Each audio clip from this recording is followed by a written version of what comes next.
Hello and welcome to AK study hub. आज हम देखने वाले हैं 14 सितंबर का द हिंदू।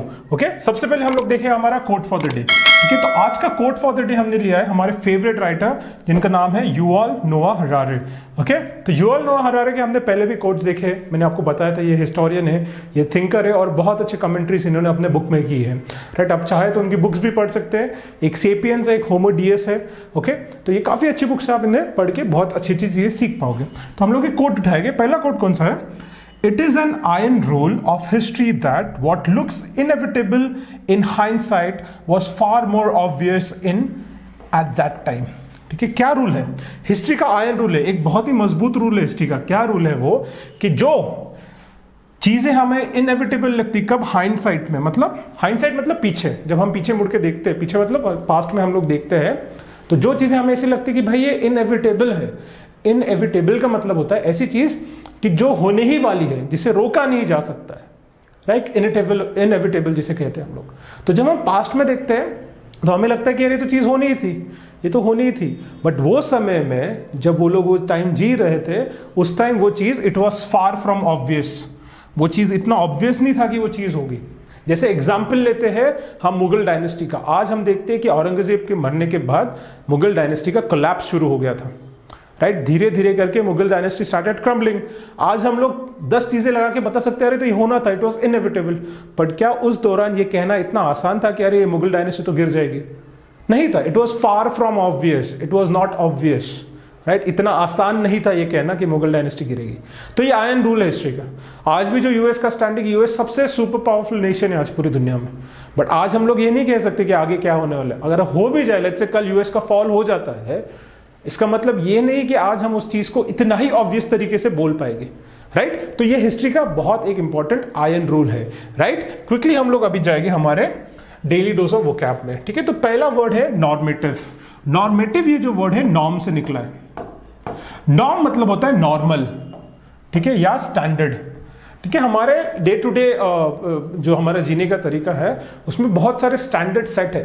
कुछ स्टैंडर्ड्स या कुछ नॉर्म्स रिटर्न है, कुछ अनरिटन है, कुछ स्पोकन है, कुछ अनस्पोकन है।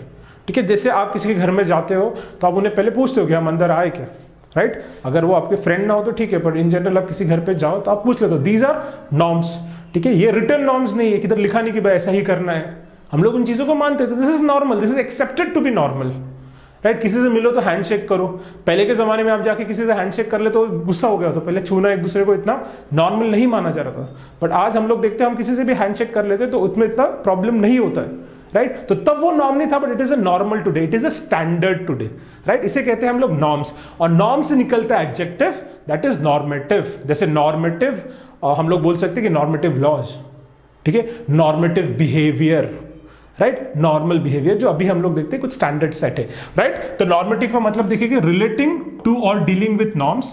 तो इसके हम लोग सिनोनिम देखेंगे नॉर्मल एंड स्टैंडर्ड। सिमिलरली हम लोग देखेंगे असिमेट्रिक। असिमेट्रिक किसका ऑपोजिट है? असिमेट्रिक एंटोनिम है सिमेट्री का। सिमेट्री मतलब कैसे? लेट्स से मैं यहाँ पे एक बॉक्स ड्रॉ करूं और बीचों बीच ये बॉक्स को मैं बीच में से कट कर दूं, तो ये दोनों पार्ट सिमेट्रिक हो गए, एक दूसरे जैसे हो गए। और असिमेट्रिक होना मतलब एक दूसरे जैसा नहीं होना, सिंपल एकदम। राइट, तो इसका मतलब देखिए एज एडजेक्टिव इसको लिया हमने, characterised by asymmetry in the spatial arrangement for placement of parts और कंपोनेंट्स। ओके, और इसका हम लोग बेसिकली एंटोनिम सिनोनिम देखेंगे तो अनसिमेट्रिकल, और दूसरा इसका सिनोनिम है असिमेट्रिकल। राइट, और इसका एंटोनिम होगा सिमेट्रिकल। इतना सिंपल है। राइट, नेक्स्ट देखेंगे हम लोग डिसोल्यूशन। डिसोल्यूशन मतलब डिसॉल्व करना। ठीक है, जैसे शक्कर को हम लोग पानी में डिसॉल्व कर देते हैं। राइट, तो यहां पे हम लोग देखेंगे डिसॉल्व का मतलब होता है टू, नाउन के हिसाब से देखें, द टर्मिनेशन और डिसइंटीग्रेशन ऑफ अ रिलेशनशिप। ठीक है, किसी भी दो चीजों के बीच में, दो व्यक्तियों के बीच में, दो पावर हाउस के बीच में जो रिलेशनशिप है वहां पे डिसॉल्व होना। जैसे हम लोग बोलते हैं कि गवर्नमेंट डिसॉल्व हो गया। ठीक है, गवर्नमेंट डिसॉल्व करना मतलब क्या होता है कि गवर्नमेंट अभी टर्मिनेट हो गई, नई गवर्नमेंट अभी आएगी। राइट, जैसे हम एग्जाम्पल देखेंगे, इसका सिनोनिम हम देखेंगे ब्रेकअप। नेक्स्ट देखेंगे हम क्विकली इंटरमिटेंट। इंटरमिटेंट एक एडजेक्टिव है, इसका मतलब होता है stopping and starting at irregular intervals. शुरू करना और खत्म करना एक इरेगुलर इंटरवल में, फिक्स टाइम पे नहीं। ठीक है, इरेगुलर। जैसे हम बारिश का एग्जांपल लेंगे, बारिश कैसे होते हैं? इंटरमिटेंट रेनफॉल, मतलब कि शुरू हो गई फिर रुक गई, फिर 2 घंटे बाद शुरू हो गई फिर रुक गई, तो हमें पता ही नहीं चलता कब शुरू हुई कब रुक रही। तो जो रेनफॉल है कैसा हो रहा है? इंटरमिटेंट रेनफॉल है। राइट। तो इंटरमिटेंट का मतलब इसका एक सिमिलर वर्ड देखेंगे हम लोग, सिनोनिम देखेंगे तो sporadic, sporadic is a synonym, right. Next देखेंगे हम लोग क्विकली ऑमनीबस, ऑमनीबस, ओके। ऑमनीबस मतलब क्या होता है, जैसे हमने देखा होगा एक ओमनी करके कार आती थी पहले, लंबी सी कार थी और बहुत सारे लोग उसमें बैठ सकते थे, तो ऐसे ही कुछ इमेजिन करो आप। ओमनीबस मतलब एक बस जिसमें बहुत सारी चीजें, ठीक है। जैसे इसको एग्जांपल देखेंगे हम लोग, एडजेक्टिव है providing for many things at once, एक ही टाइम पे बहुत छोटी छोटी सारी बहुत सारी चीजें एक ही टाइम पे प्रोवाइड कर दी गई है, ठीक है, जिसे हम कहते हैं ओमनीबस। जैसे इसका एक एग्जांपल होगा ओमनीबस लॉ, ठीक है, यहां पे लिखा है ओमनीबस लॉ, मतलब एक लॉ में, एक ही लॉ के अंदर बहुत सारी चीजें लिखी, जैसे आर्टिकल 371 एक ही लॉ का है और उसके अंदर बहुत सारी चीजें, आर्टिकल 371 के अंदर क्या क्या थी, वो खत्म होने के पहले, टर्मिनेट होने के पहले हमने देखा है कि उसी के अंदर आपको फिर उनकी कश्मीर के बेसिकली जुडिशरी के बारे में लिखा था, एग्जीक्यूटिव के बारे में लिखा था, उनके कॉन्स्टिट्यूशन के बारे में लिखा था, बहुत सारी चीजें एक ही लॉ के अंदर दिया था, तो ऑमनीबस लॉ बोलेंगे हम लोग, ओके। सेंट्रीफ्यूगल, ओके, सेंट्रीफ्यूगल का है, ये एडजेक्टिव की तरह यूज किया जाता है, tending to move away from the centre, okay. जैसे हम लोग सेंट्रीफ्यूगल फोर्स की बात करते हैं, फिजिक्स में पढ़ा होगा सेंट्रीफ्यूगल फोर्स कि जो सेंटर से दूर जाने की कोशिश करता है, तो सेंट्रीफ्यूगल मतलब tendency to move away from the centre. Next देखो एंटागनिस्ट, एंटागनिस्ट मतलब होता है विलन, जैसे हीरो होता है एक मूवी में, दूसरा होता है विलन, ठीक है, वैसे देखो तो विलन हो गया एंटागनिस्ट और हीरो होगा प्रोटोगनिस्ट। तो हमने प्रोटोगनिस्ट पहले देखा था, प्रोटोगनिस्ट मतलब कोई ऐसा आदमी जो थीम है, जो सेंटर कैरेक्टर एक स्टोरी का। एंटागनिस्ट मतलब जो अप्रेसर है, ठीक है, जो अपोज कर रहा है, ठीक है, उसे हम लोग कहेंगे एंटागनिस्ट, ठीक है। तो हम उसका ये देखेंगे definition, someone who offers opposition, जो अपोज कर रहा है, जो अपोजिशन दे रहा है, उसको हम लोग कहेंगे एंटागनिस्ट। तो सिनोनिम देखेंगे इसका, एडवर्सरी, ओपोनेंट, अपोजर, रेजिस्टर, ठीक है, जो रेजिस्ट करता है, जो अपोज करता है, ठीक है, जो एज अ एडवर्सरी काम कर रहा है वहां पे। और इसका हम लोग एंटोनिम देखेंगे तो होगा प्रोटोगनिस्ट, ठीक है। जैसे याद रखो, प्रोटोगनिस्ट मतलब हीरो, एंटागनिस्ट मतलब विलन, इस तरीके से याद रखो, आसान से याद हो जाएगा।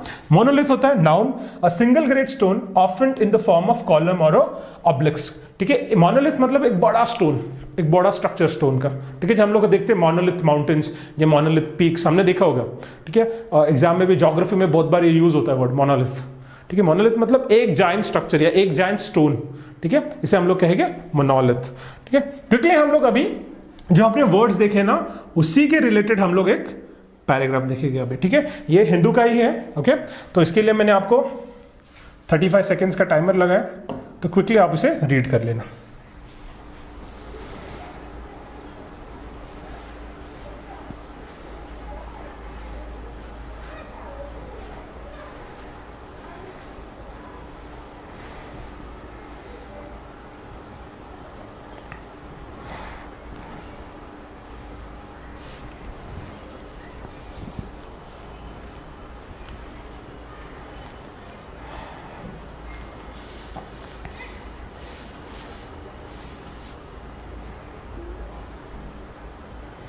देखो ये थोड़ा सा डिफिकल्ट था, ठीक है, जानबूझकर मैंने थोड़ा डिफिकल्ट आज लिया है, तो आप समझना चाहिए आपको कि डिग्री कैसे डिफरेंट डिफरेंट है, कितने सारे वैरायटी ऑफ पैराग्राफ्स आप एग्जाम में देख सकते हो, राइट। तो ये बहुत डिफिकल्ट है, इसको हम लोग देख सकते हैं कि दिस इज एक डिफिकल्ट और मॉडरेट के बीच का ये पैराग्राफ है, राइट। तो इसे हम लोग अभी पढ़ेंगे। As a normative idea and an institutional arrangement which supports the recognition and provision of an expansive self-rule for territorial concentrated minority groups, asymmetry federalism has recently received bad press in India. ये पूरा paragraph है यहाँ पे, ठीक है, paragraph नहीं, ये पूरा सेंटेंस है, राइट। तो क्या हुआ है, किसको बैड प्रेस मिला है, मतलब किसके अगेंस्ट बहुत बातें, गलत बातें की गई या फिर एक नेगेटिव तरीके से दिखाया गया है। तो जो चीज उसको नेगेटिव तरीके से दिखाया गया वो है असिमेट्रिकल फेडरलिज्म या असिमेट्रिक फेडरलिज्म, ओके। अब पहले बात तो ये पता होना चाहिए कि फेडरलिज्म क्या है, इसके वजह से वोकैबुलरी आपका अच्छा होना जरूरी है। फेडरलिज्म मतलब ऐसा पॉलिटिकल सिस्टम जहां पे सेंटर का भी गवर्नमेंट होता है और स्टेट का भी गवर्नमेंट होता है, जैसे हमारे पीएम मोदी भी है और वैसे हमारे स्टेट के भी अलग अलग चीफ मिनिस्टर है जो हेड करते हैं स्टेट्स को, राइट। तो ऐसे सिस्टम को हम लोग कहते हैं इट इज अ फेडरलिज्म। और फेडरलिज्म में एक सिमेट्रिक फेडरलिज्म होता है और एक असिमेट्रिक फेडरलिज्म होता है। असिमेट्रिक फेडरलिज्म में क्या होता है कि सारे स्टेट्स को अलग अलग पावर दिए जाते हैं कि कुछ स्टेट्स के पास कुछ ज्यादा पावर है। जैसे 371 जब था तो कश्मीर के पास ज्यादा पावर थे, उनका खुद का एक कॉन्स्टिट्यूशन भी था, उनका खुद का एक झंडा भी था। वैसे महाराष्ट्र, गुजरात, उत्तर प्रदेश, मध्य प्रदेश के पास वो पावर्स नहीं थे, तो इसे हम लोग कहेंगे असिमेट्रिक फेडरलिज्म। सिमेट्रिक फेडरलिज्म में सबके पास एक जैसे ही पावर होते हैं। तो इंडिया में जो असिमेट्रिक फेडरलिज्म है उसको रिसेंट टाइम में बहुत ज्यादा बैड प्रेस मिला है। बैड प्रेस मिलना मतलब बहुत ज्यादा क्रिटिसिज्म हुआ है उसको बहुत ज्यादा क्रिटिसाइज किया गया है।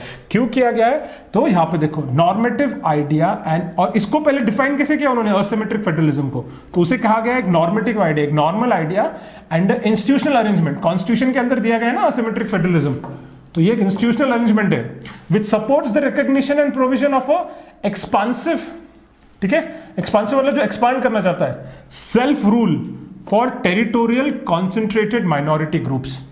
तो ये जो होता है असिमेट्रिक फेडरलिज्म, ये किन लोगों के लिए दिया जाता है? जो ज्योग्राफिकली जो एक माइनॉरिटी ग्रुप है उन लोगों को हम लोग ऐसे क्या बोलते हैं, असिमेट्रिक फेडरलिज्म देते ताकि वो अपना कल्चर को प्रोटेक्ट कर सके, राइट? पर ये आइडिया को बहुत ज्यादा बैड प्रेस किया गया। आई होप ये पहला वाला सेंटेंस आप समझ चुके हो, ठीक है। नेक्स्ट में मूव करेंगे हम लोग। The dissolution of Article 370 in 2019, which gave Jammu and Kashmir a special constitutional status, and intermittent attempts to dilute and dissolve the omnibus Article 371, which among other gives expansive constitutional powers to Nagas over land and resources, Article 371A, and to Manipur's Hill Area Committee, Article 371C, or the tribal identity, culture, development, and local administration are exemplars. ठीक है, मतलब ये जो idea थी कि asymmetric federalism को खत्म किया जा रहा है या उसको एक बैड प्रेस किया जा रहा है, उसके बारे में बहुत ज्यादा क्रिटिसाइज किए गए, तो उसके एग्जाम्पल्स मतलब उसके एग्जाम्पल्स, ठीक है, उसके एग्जाम्पल्स क्या है? तो उसके एग्जाम्पल ये है कि आर्टिकल 370 को क्या कर दिया गया है? खत्म कर दिया गया है। उसको पूरी तरीके से हमने देखा, डिसोल्यूशन मतलब डिसॉल्व कर दिया गया उसको। उसके साथ हम लोग क्या देख रहे हैं? इंटरमिटेंट तरीके से, चालूबंद तरीके से अटेम्प्ट्स किए जा रहे हैं डाइल्यूट करने को और डिसॉल्व करने को। किसको? जो ऑमनिबस आर्टिकल है 371, ये 371 किसे पावर देता है? नागास को पावर देता है, नागालैंड का है, और मणिपुर को भी जो पावर दे रहा है, ठीक है, जो है, और नागास के लिए 371A है और मणिपुर के लिए 371C है। और जो मणिपुर को पावर कर रहे हैं, तो ये 371A और 371C इन्हें भी इंटरमिटेंटली शुरूबंद तरीके से डाइल्यूट करने की कोशिश की जा रही है, राइट? आगे हम लोग पढ़ेंगे। Driven by the argument that giving distinctive constitutional status to the territorially concentrated minorities fosters centrifugal tendencies. तो ये जो आइडिया है ना कि असिमेट्रिक फेडरलिज्म को दबाना चाहिए, उसे हमको खत्म करना है, उसके पीछे का आइडिया क्या है? उसके पीछे का ड्राइविंग फोर्स क्या है? उसके पीछे का ड्राइविंग फोर्स है कि अगर हम लोग ऐसे स्टेटस दे दे, किसको? लोगों को, स्टेट्स को, असिमेट्रिक फेडरलिज्म को ज्यादा पावर दे दे, तो उनमें सेंट्रीफ्यूगल टेंडेंसीज बनेगी। अभी मैंने पहले ही आपको सेंट्रीफ्यूगल का मतलब बता दिया। सेंट्रीफ्यूगल टेंडेंसी मतलब क्या हो गया कि सेंटर से दूर जाने की टेंडेंसी बनेगी, उनके स्टेट में से टूट के बाहर निकलने की, नेशन से बाहर निकलने की टेंडेंसी बढ़ेगी अगर लोगों को आप ज्यादा पावर दोगे तो, राइट? तो ये आर्ग्यूमेंट दिया जाता है असिमेट्रिक फेडरलिज्म को दबाने के लिए। समझ गए होगे आप quickly. Which over time inhibit nation, state-nation integration, development and peace. Okay? तो यही जो चीज है ना, centrifugal tendencies, ये क्या करती है? ये थोड़े टाइम के बाद हमको देखता है इनहिबिट करते। इनहिबिट मतलब स्टॉप करना, अपोज करना। कौन सी फीलिंग्स को अपोज करना? नेशनल फीलिंग को, डेवलपमेंट की फीलिंग को, पीस की फीलिंग को। तो antagonist of the asymmetric federalism increasingly rallied around the majoritarian idea of monolith homogeneous nation. जो दुश्मन है, एंटागोनिस्ट मतलब जो दुश्मन है किसके? asymmetric federalism के, वो उन्होंने क्या किया? दे rallied around, ठीक है, उन्होंने रैलिड अराउंड करना मतलब इसके अराउंड वो घूमते रहे, इसके अराउंड उन्होंने सपोर्ट इकट्ठा किया कि मेजॉरिटेरियन आइडिया अच्छा है और मोनोलिथिक और होमोजेनियस नेशन की हमें जरूरत है। मोनोलिथिक मतलब एक, अखंड जिसे हम लोग कहते हैं, ठीक है, हम लोग सुना होगा अखंड भारत, राइट? अखंड और होमोजेनियस सब एक जैसे हो गए, राइट? और इसको सपोर्ट करते, कौन सपोर्ट करते? जो असिमेट्रिक फेडरलिज्म के दुश्मन है या एंटागोनिस्ट है। तो ये चीज को हमको समझना है, ओके? ये पैराग्राफ जब पढ़ोगे आप लोग, ये सारे राइटर ने अपने हिसाब से एक्सप्लेन किया है, सारे उसके वो थॉट्स है, राइट? तो हमें इनको समझ के आपको ये वर्ड समझने, अगर जैसे आप वर्ड समझते हो ना तो पैराग्राफ भी आपको समझने में आसानी होती है, राइट? तो आपका वोकैब हमें स्ट्रॉन्ग करना है, जिसकी वजह से आपका कॉम्प्रिहेंशन भी अच्छा होगा, राइट? क्विकली हम लोग हमारे नेक्स्ट सेशन पे जाएंगे। तो idioms and phrases, okay? Idioms and phrases में हम देखेंगे आज के पहला जो ईडियम है वो है poison someone's ears. Poison someone ears मतलब to speak against one another, मतलब किसी के कान भरना, कान भरना मतलब किसी के अगेंस्ट कुछ गलत बात बताना, ठीक है, किसी को बताना, राइट। नेक्स्ट देखो, put in cold storage. Cold storage में रखना मतलब कोई भी चीज को, जो काम है, जो वर्क है, उसको पेंडिंग रखना, ठीक है। जैसे आपने आपका काम पेंडिंग रखा है तो आप बोल सकते हैं I have kept the work in cold storage, I have kept the file in cold storage, मतलब कोल्ड स्टोरेज में जाके नहीं रखा है, मतलब पेंडिंग रखा है मैंने, right. Spick and span, spick and span, spick and span मतलब होता है नीट एंड क्लीन या इन ऑर्डर, ओके, बहुत ही ज्यादा नीट एंड क्लीन, उसे हम लोग कहेंगे spick and span. Wheels with in wheels, wheels with in wheels, okay. तो व्हील्स विद इन व्हील्स क्या होता है? व्हील्स विद इन व्हील्स मतलब a series of intricately connected events. जैसे अगर आपने एक सस्पेंस थ्रिलर देखा, एक मूवी देखी जिसके अंदर बहुत सस्पेंस है, तो आप उसे बोलोगे it was a wheels with in wheels movie, मतलब बहुत ही इंट्रिकेटली, ठीक है, नाजुक तरीके से आप देखोगे कि कनेक्टेड इवेंट्स थे, और फिर जब आपका क्लाइमैक्स आता है तो आपको पता चलता है ओके ये चीज इससे लिंक थी तो वो चीज उससे लिंक थी, राइट। तो अपने को लिंक दिखता है। और ये व्हील्स मतलब क्या होता है? एक्चुअली गेयर्स होते हैं, राइट। वो चक्का नहीं है, गेयर्स है। जैसे आपने वॉच अगर आप खोलोगे आपकी घड़ी, तो उसमें आपको छोटे छोटे गेयर दिखेंगे ना, तो कैसे वो एकदम एक दूसरे से कनेक्ट किए जाते हैं, राइट। तो वैसे ही यहाँ पे व्हील्स मतलब वो गेयर्स दर्शाए जाते हैं, ठीक है। तो गेयर्स विद इन गेयर्स या व्हील्स विद इन व्हील्स बोल सकते हैं हम लोग। वेल टू डू मतलब होता है एफ्लुएंट, वेल टू डू मतलब एफ्लुएंट या रिच, अमीर खानदान से आना, rich, okay. He comes from a well to do family, okay, मतलब अच्छे खानदान, एफ्लुएंट फैमिली से आता है, राइट। नेक्स्ट देखते हैं हम लोग। और नेक्स्ट जो है ये बहुत ही छोटा सा पैराग्राफ है और ये सिंपल है, तो बस मेरे को आपको डिफरेंस दिखाना था कि पैराग्राफ कैसे अलग अलग तरीके के, कुछ कितने आसान है, कुछ कितने डिफरेंट है। तो इसके लिए मैं आपको कम टाइम दूंगा, क्विकली इसे पढ़िए आप।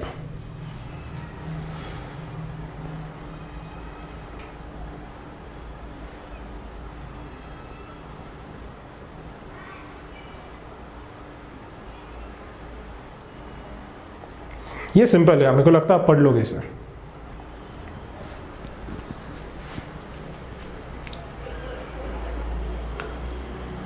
Okay, time's up. As of early September 2021, the COVID-19 pandemic caused by the SARS-CoV-2 virus has affected over 200 million people and led to 4.4 million deaths worldwide. कितने डेथ्स हो गए? 4.4 मिलियन डेथ्स हो गए, ठीक है। और 200 मिलियन लोगों को ये कोविड हुआ है, okay. In India alone, India में 3 crore 30 lakh COVID-19 cases and 4,42,000 COVID-19 related deaths have been reported to date. While most infections are mild with respiratory symptoms, a severe form of the disease is seen in older adults and people with chronic heart, kidney and lung diseases, diabetes or other conditions that render the immune system weak. COVID-19 damages many organs including the lungs, heart and kidneys. तो ये काफी simple था, समझ में आ रहा है कि क्या हो रहा है, ठीक है, क्या क्या हो रहा है कि ओके जो क्रोनिक डिसीज है उसके वजह से ज्यादा लोग मर रहे हैं, ठीक है। ये जो पहले तो स्टेटमेंट दिया गया था कि कितने लोग की डेथ हो गई और कितने लोग इफेक्टेड है, कितने लोगों को इससे प्रॉब्लम हो गया है, राइट। और फिर हमको बताया गया कि क्रोनिक हार्ट डिसीज के वजह से कैसे लोगों की इम्यून सिस्टम वीक है, और ये लोग जिनका इम्यून सिस्टम वीक है उन लोगों को ज्यादा कोविड की वजह से प्रॉब्लम हो रहा है। तो ये एक सिंपल पैराग्राफ का, और जो पहले वाला मैंने दिखाया उसमें आपको बहुत सारी चीजें पता होना जरूरी था, ठीक है। तो ऐसे अलग अलग टाइप के वैरायटी के पैराग्राफ्स हम करेंगे, जिसकी वजह से आपका कॉन्फिडेंस भी बढ़ेगा, ठीक है, और आपका जो होल्ड है, जो आपकी पकड़ है हमारी ये सब्जेक्ट के ऊपर, वो भी बढ़ेगी, ओके। इसके साथ मेरा एक छोटा सा अनाउंसमेंट और रिक्वेस्ट है, आपको अगर मेरे वीडियोस पसंद आ रहे हो तो प्लीज सब्सक्राइब कीजिए, ओके। और उसके साथ हमारा टेलीग्राम अकाउंट का मैंने लिंक डिस्क्रिप्शन में रखा हुआ है, वो टेलीग्राम अकाउंट को भी आप ज्वाइन कीजिए, ओके। आपको बहुत फायदा होगा उससे। With that will and today और हम लोग कल मिलेंगे। Thank you.